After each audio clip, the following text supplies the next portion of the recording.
Bonjour à tous, j'espère que vous allez bien. On se retrouve aujourd'hui dans un nouveau vlog. Aujourd'hui on est jeudi, il est 9 heures et je pars au travail à 9h30. Donc je me suis dit que j'avais le temps de filmer un petit peu pour ce vlog. Je suis en train de prendre mon petit déj. Je me suis levée il y a à peu près une heure, mais j'ai fait des trucs et j'ai pas déjeuné trop tôt parce que j'ai ma pause repas qu'à 13 heures. Et du coup, sinon, j'ai faim trop tôt. Donc voilà, j'ai attendu un petit peu. Je sors de la douche aussi. C'est pour ça que j'ai le visage peut-être un peu rouge. Parce que je viens de mettre mes crèmes. Donc voilà, j'ai toujours le visage qui réagit un petit peu. Et je suis en train du coup de prendre mon petit déj en même temps. En boisson, je me suis fait un chai. Ce truc-là, en fait, c'est de la poudre à mélanger avec de l'eau chaude.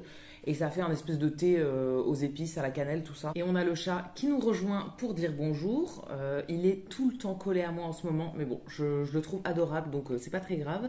Mais quand même qu'il soit pas trop dans la caméra non plus. Donc pour la boisson du matin, j'alterne entre trois trucs. C'est soit ça, soit un thé noir avec du lait. N'importe quel lait dedans, ça me convient. Soit un café au lait. Mais là, du coup, j'ai terminé une brique de lait hier et je voulais pas en rouvrir tout de suite non plus. Donc voilà, je fais quelques jours avec ça et après je reprendrai soit café, soit thé, je verrai bien. Et avec ça, je me suis fait du pain grillé, enfin qui est encore dans le grille-pain, j'ai fait 3 tranches. Je vais mettre du beurre et de la confiture avec confiture d'abricot en ce moment, qui est bientôt terminée d'ailleurs. Et avec ça, je vais manger un yaourt. Enfin là, c'est un skyr à la vanille, c'est de chez Yoplait. J'en avais pas mal au frigo. Je les achète assez souvent là sur les dernières semaines parce que souvent ils sont en promo. Là, la dernière fois que je les ai achetés, j'ai eu 50% sur le deuxième paquet. C'est des lots de 4. Et la fois d'avant, j'avais eu le troisième offert, je crois. Enfin bon, ça vaut plutôt le coup. Donc voilà, j'en ai toujours au frigo des trucs comme ça. Donc je vais en manger un. Et j'espère que ça suffira et que ça me tiendra jusqu'à 13 heures. Du coup, je mange à 13 heures. Pour ce midi, là, j'ai prévu. J'ai cuit du blé hier. Et j'ai décongelé de la sauce aux lentilles. C'est des lentilles avec de la sauce tomate, globalement. Après, je mets aussi des oignons, des épices et tout, mais c'est voilà, globalement ça. Du coup, j'en ai dégelé. En fait, j'en avais qui étaient déjà préparés avec du blé au congèle, que j'ai mangé du coup lundi, mardi. J'en avais dégelé. Et là, j'ai sorti, mais c'est un tube où il n'y a que la sauce dedans. Il n'y avait pas le blé avec. Donc, j'ai refait cuire du blé hier soir. Pour 2-3 jours. Comme ça, j'ai de quoi faire au moins pour ce midi, ce soir, demain midi. Après, je verrai bien ce que je fais, parce que du coup, on sera vendredi, donc souvent, le vendredi soir, je sors ou voilà, je fais autre chose. Mais en tout cas, j'ai pour mes repas là, pour le travail, donc c'est très bien. Et ça m'évite d'aller à la boulangerie, d'aller chercher un truc ailleurs et tout. Voilà, je rentre, je mange mon truc qui est déjà prêt et ça m'arrange comme ça. Et pour le début de ce vlog, je voulais vous faire mon petit bilan sur mes lectures. J'ai terminé 5 livres récemment là. J'étais pas mal en vacances donc forcément j'ai lu. Il y a des moments quand je suis en vacances où je passe la journée sur le canapé, je ne fais rien d'autre que lire. Donc voilà, j'en ai lu pas mal et il y en a un que j'ai lu cette semaine là. Donc je vais prendre mon petit déj et je vous retrouverai juste après du coup pour faire le petit bilan. J'ai aussi déjà tout noté dans mon cahier de lecture comme je vous l'avais déjà montré, mais en gros c'est un répertoire où je note en fait par ordre alphabétique, du coup c'est le principe d'un répertoire. À chaque fois les titres et les auteurs en fait, je classe par nom d'auteur et j'ai un petit code couleur en fait pour me rappeler si le livre était bien, pas bien, etc. Et comme j'en ai énormément dans ma bibliothèque, il y a des fois je sais plus ce que j'ai lu, donc il y a des trucs que je relis puisque il y a des années que je les ai lus et j'ai un peu oublié et tout si je voulais les garder ou pas. Donc voilà, ça me permet de faire un tri et du coup j'ai déjà noté les 5 là, donc je mange mon petit déj et je vous en parle juste après. Bon c'est bon, j'ai fini de manger donc je vais pouvoir vous parler de mes livres. Je sais pas si j'aurai le temps de vous parler des 5 maintenant, mais au moins je vais commencer et je ferai peut-être la suite soit à midi, soit ce soir, soit demain, je ne sais pas trop. Donc là je vais commencer par celui que j'ai fini en premier, en gros dans l'ordre, et je finirai par celui que j'ai fini le plus récemment là, que j'ai lu cette semaine. Donc le premier c'est un tout petit livre, il est vraiment minuscule, il fait 55 pages, à peine 60 pages. C'est de Annette Wiwiorka. Je veux pas écorcher son nom, c'est un nom polonais je pense, mais voilà, pas évident à prononcer. Et donc le titre c'est Auschwitz expliqué à ma fille. Si vous ne le savez pas, si vous débarquez dans ce genre de vidéo et tout, moi j'ai plusieurs sujets de lecture que j'adore. Tout ce qui concerne la Seconde Guerre mondiale, surtout les gens qui ont été déportés dans les camps, etc. Quand c'est des histoires vraies de eux qui le racontent ou bien des témoignages et tout, je trouve ça mais tellement intéressant. Ça me terrorise et en même temps je trouve ça passionnant, enfin c'est tellement intéressant de lire des trucs sur ce sujet, mais ça fait 15 ans que je lis des trucs là-dessus, hein. J'en ai toujours autant dans ma collection et voilà, je continue à toujours en lire. Donc ce sujet-là et tout ce qui va concerner les affaires criminelles ou même tout ce qui est agression, etc. Toutes les enquêtes criminelles et tout, c'est aussi quelque chose qui m'intéresse. C'est tous des livres pas très joyeux, hein, mais voilà, je trouve ça hyper intéressant et surtout quand les histoires sont vraies. Donc là, c'était un tout petit livre qui était fait un petit peu sous forme de questions-réponses. En fait, on se met dans la peau d'une petite fille, en gros, qui essaye de comprendre qu'est-ce qui s'est passé pendant la Seconde Guerre mondiale, toute l'histoire de la déportation, etc. Donc voilà, il y a à chaque fois des petites questions en fait et des grandes réponses. J'ai trouvé ça hyper intéressant. Alors c'est quand même assez dense, assez mastoc au niveau des infos. Ça raconte pas l'histoire d'une personne en particulier, ça raconte plus en général ce qui s'est passé. Mais voilà, il y a quand même beaucoup de chiffres, beaucoup d'informations, beaucoup de choses dans ce livre. Je le vois plutôt comme un espèce de documentaire en fait, enfin tout un dossier avec beaucoup d'infos là-dessus, mais pas forcément comme un livre, comme une histoire romancée et tout. Là, c'est vraiment les infos brutes et bon, c'est très intéressant, hein. Ouais, je pense que je vais le garder dans ma collection celui-ci parce que il y a moyen que je le relise d'ici quelques années. Le suivant que j'ai lu, ça s'appelle La ferme d'en haut et c'est de Michel Ragon. Alors, je crois que j'avais déjà entendu parler de Michel Ragon. Mais je n'avais jamais rien lu de cet auteur et donc là j'ai lu ce livre-là. Alors au niveau de l'histoire, je saurais pas vous dire à quelle période ça se passe en fait, mais c'est assez ancien comme époque. Ça se passe dans la campagne, vraiment la campagne profonde. Et c'est l'histoire d'un papa en fait qui tient une ferme avec ses enfants. Et il y a un enfant qui s'en va dans l'armée principalement et qui va du coup dans des pays étrangers, etc., dans des colonies à l'étranger, faire l'armée du coup, enfin voilà, faire un peu la guerre, mais je sais pas trop la guerre, mais voilà, en tout cas il va à l'étranger et il revient avec une femme qui a la peau noire et dans ce village-là, dans cette famille-là, ils n'ont absolument jamais vu personne qui avait la peau noire. Et lui, il revient avec elle en disant, bah voilà, c'est ma femme, elle va habiter avec nous, etc. Et du coup, c'est un peu l'histoire de la cohabitation entre tout le monde. Ils la prennent vraiment pour une sauvage et tout. Enfin, c'est un peu compliqué au début, je vous avoue que ouais, c'est bizarre. Ils n'ont jamais vu de personnes noires de leur vie et du coup ils ont l'impression que c'est un animal ou je sais pas, mais vraiment c'est très bizarre comme histoire. Ça m'a pas énormément plu non plus. Je sais pas trop. Je l'ai noté en orange dans mon cahier, donc au niveau des couleurs, j'ai rouge quand c'était vraiment nul, orange quand c'était moyen. Et après j'ai vert, soit 1 point, soit 2 points si c'était vraiment trop bien.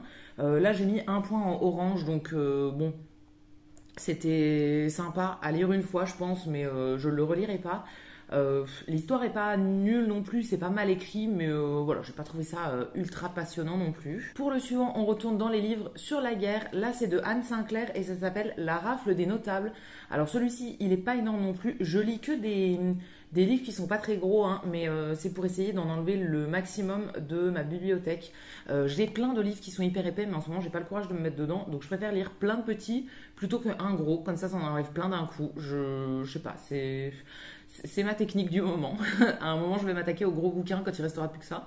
Mais là, pour le moment, je lis tous les petits. Du coup, celui-ci aussi était assez petit. Donc là, ça raconte une partie précise de la période de la Seconde Guerre mondiale. C'est une rafle, du coup, qui a eu lieu à Paris en décembre 1941. Mais du coup, la police, c'était la police française et la police allemande hein, qui travaillaient ensemble.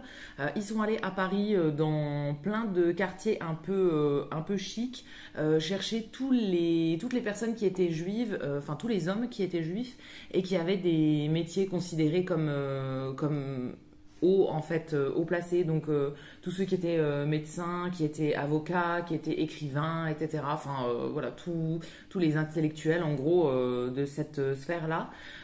Et du coup, c'est pour ça que ça s'appelle la rafle des notables. Pour eux, c'est ceux qui avaient le plus de sous du coup, et ils ont été enfermés dans un camp qui n'est pas connu, en tout cas dans l'histoire de la France. En fait, moi, j'avais pas conscience qu'il y avait plusieurs camps de concentration, qu'il y en avait eu plusieurs, et là, en tout cas, c'est un que je connaissais pas. Et du coup, l'autrice a fait énormément de recherches pour essayer de nous avoir des infos, des trucs comme ça, sur ce qui s'est passé pendant cette nuit, cette fameuse nuit de la rafle et toutes les semaines après. C'est hyper intéressant, c'est écrit assez gros à l'intérieur donc ça se lit assez vite. Et un truc que j'adore dans les livres qui racontent ce genre d'histoire, c'est qu'ils mettent des photos d'époque, des photos d'archives pour nous expliquer un peu quelques infos. Donc là c'est l'autrice du coup qui raconte principalement l'histoire de son grand-père du coup qui a été embarqué dans cette rafle. Et après, elle va raconter l'histoire de toutes les personnes autour aussi, mais principalement de son grand-père. Et donc, on a des photos de son grand-père, de sa grand-mère et tout ça. Et je trouve ça mais tellement intéressant. Je sais pas, je trouve ça génial quand ils rajoutent des photos, il y a des dessins, il y a des petits documents et tout. Je trouve ça trop trop cool en fait. Et quand on arrive au milieu et qu'on voit le petit feuillet avec toutes les photos, les infos et tout, je trouve ça trop cool. Donc celui-ci, je l'ai bien aimé. J'ai pas mis 2 points verts, j'ai mis 1 point vert. L'histoire m'a vraiment bien intéressée, je connaissais pas du tout. Et du coup, je vais essayer de me renseigner, savoir si ce camp de concentration existe toujours, enfin, qu'il existe toujours, est-ce qu'on peut le visiter, etc. C'est le camp de Compiègne. Je ne connais pas du tout cette ville, donc voilà, je sais pas, je vais essayer de me renseigner, mais en tout cas, ça m'a bien intéressée. Et ouais, c'était sympa à lire. Et celui-ci, je vais le garder du coup dans ma collection. Celui d'avant, je vous l'ai pas dit, mais du coup, celui-là, je vais l'enlever. Et là, je vois que l'heure passe et qu'il va falloir que je parte. Il me reste 2 livres dont je voudrais vous parler. Mais du coup, ça attendra un petit peu parce que je voudrais vraiment vous en parler. Surtout celui-ci, j'ai plein de trucs à dire dessus. Donc ça attendra un petit peu, je les laisse de côté. Je finis mon chai et je me prépare à partir. Je vous retrouve dans la suite de ce vlog. Là, on est vendredi soir. Du coup, j'ai pas filmé depuis hier matin. Le midi, à chaque fois quand je rentre, c'est un peu compliqué et là j'en profite en ce moment pour faire des lessives, des trucs comme ça ou passer un petit coup d'aspi rapide ou quoi quand je rentre. Du coup, j'ai pas trop le temps de filmer en plus de ça et de mon repas. Et hier soir, qu'est-ce que j'ai fait? Eh ben, hier soir, j'ai fait du ménage. J'avais pas trop le moral, du coup, j'ai fait du ménage pendant pas mal de temps. Et après, je suis allée marcher pendant 1 heure le soir. Et voilà, je suis même pas allée au cinéma. Ça fait là depuis le début de semaine que je suis pas allée au cinéma.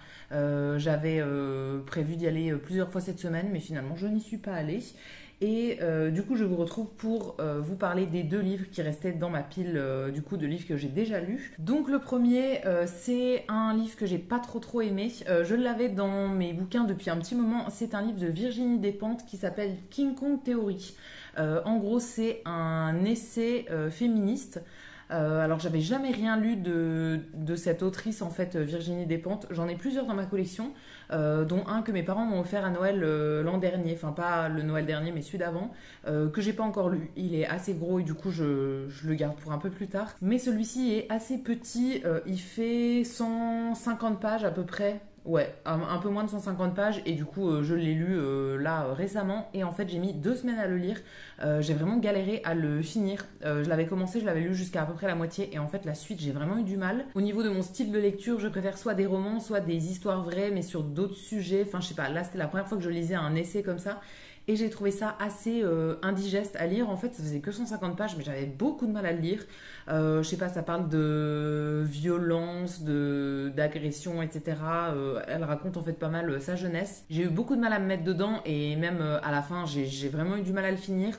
Donc bon, je vais le garder dans ma collection quand même parce que je me dis que peut-être plus tard, ça m'intéresserait de le relire. Enfin, je sais pas, je pense que c'est un livre à garder dans sa collection.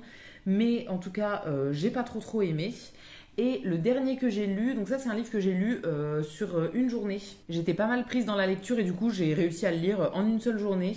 C'est de Lisa Balavoine et ça s'appelle Ceux qui s'aiment se laissent partir. Alors celui-ci je l'avais acheté assez récemment chez Cultura. Une fois où je suis allée chez Cultura juste pour regarder et au final je suis ressortie avec 2 bouquins et j'en avais pour plus de 20 balles. Et du coup j'avais pris celui-ci qui est assez fin aussi. Hein. Il fait 160 pages à peu près. Alors je trouve ça quand même hyper cher les livres à acheter neuf parce que là il fait 160 pages donc ça se lit quand même assez rapidement. Moi je l'ai lu en une journée et il m'avait coûté 7,80 €. Je trouve ça hyper cher du coup si on veut tous les acheter neufs. Après j'en achète aussi d'occasion mais du coup si on veut acheter des livres qui viennent de sortir et tout, je trouve ça quand même très cher. C'est un loisir qui coûte cher finalement si on lit assez rapidement. Alors celui-ci au niveau de l'histoire c'est l'histoire de l'autrice du coup qui raconte son histoire à elle et l'histoire de sa maman. Mais ça parle d'histoire d'amour un petit petit peu et l'histoire qu'elle entretenait avec sa maman. Donc là, c'est une histoire vraie, hein, elle raconte vraiment sa vie à elle. Sa maman vient de mourir en gros et donc elle raconte plein de choses qu'elle aurait soit aimé lui dire, soit des choses à propos de sa jeunesse, etc. Celui-ci, je l'ai bien aimé, franchement, je l'ai trouvé sympa. Alors, je pense pas le garder dans ma collection parce que je pense pas que je voudrais le relire, mais je l'ai trouvé cool à lire une fois en tout cas, il était sympa.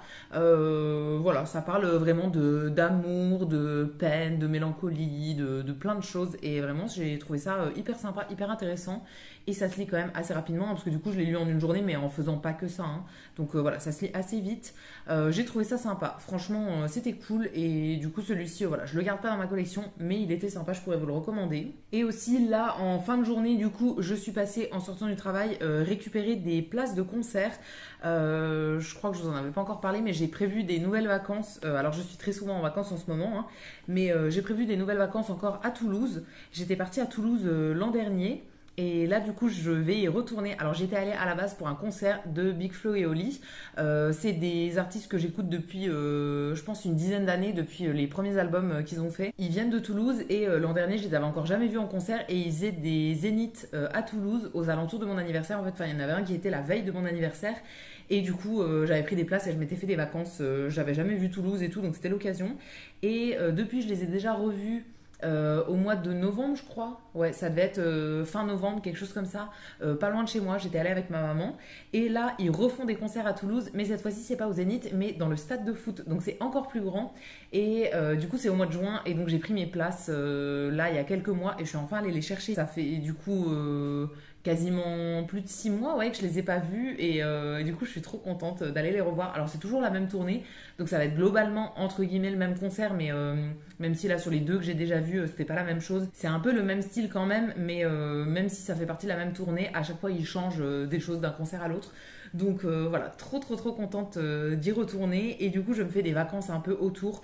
Je pars quelques jours avant, quelques jours après. Voilà, pour faire quand même au moins 4 jours sur Toulouse. Trop contente de pouvoir y aller. Il faut que j'organise tout ça encore. J'ai déjà pris les trajets du coup pour y aller, mais j'ai pas encore pris le logement par exemple sur place. Donc voilà, il faut encore que je m'organise, mais je suis trop contente de repartir à Toulouse. J'y suis allée seulement quelques jours la dernière fois, donc voilà, là je suis trop contente de pouvoir y retourner. Et je crois que ça va être tout pour ce vlog. Du coup, ça aurait été juste un bilan sur mes lectures, mais c'est vrai que quand je parle des livres, j'y passe un petit moment. C'est comme quand je vous montre les DVD que j'ai regardés, j'y passe toujours un petit moment, donc voilà, je veux pas faire des vlogs à rallonge non plus qui durent 1 heure. Du coup, je pense que je vais m'arrêter là. Ce soir, je ne sais pas encore ce que je fais. Je me suis sorti un paquet de chips. J'ai sorti celle-ci. Les Bretz chili pointe de menthe. Alors celles-ci, je les ai déjà testées. Je crois que je les avais bien aimées, mais ça fait un petit moment que je ne les ai pas regoutées. Donc voilà, je vais manger mon petit paquet de chips et je ne sais pas ce que je vais faire d'autre pour le reste de la soirée. Hier, du coup, j'ai fait du ménage. Là, j'ai encore un petit coup d'aspirateur à passer. Donc je pense que je vais faire ça et après je serai tranquille. J'ai pas encore regardé le replay de koh de cette semaine, donc je pense que je vais regarder ça ce soir. Là j'ai pas trop le courage de ressortir pour aller au cinéma ce soir, donc je pense que je vais juste rester chez moi et regarder des trucs à la télé et ce sera très bien. Enfin même pas à la télé parce que j'ai pas d'abonnement de télé, mais sur mon ordi. Et donc ça va être tout pour ce petit vlog sur mon bilan retour sur mes dernières lectures. N'hésitez pas à me laisser vos petits commentaires sur vos lectures à vous. Ça m'intéresse toujours d'en parler, d'avoir vos retours sur certaines lectures et d'en rajouter pourquoi pas dans ma liste de livres que je vais acheter pour plus tard. Là j'essaye de plus trop en acheter parce que vraiment j'en ai acheté énormément récemment, donc j'essaye de me calmer. Mais pourquoi pas les rajouter pour le futur quand j'aurai un petit peu baissé ma pile de livres. Voilà, ça m'intéresse toujours d'avoir vos petits commentaires, donc je vous lirai, je vous répondrai avec plaisir. Si cette vidéo vous a plu, vous pouvez aussi la liker et vous abonner. Et quant à nous, on se retrouvera très vite dans une prochaine vidéo. À bientôt!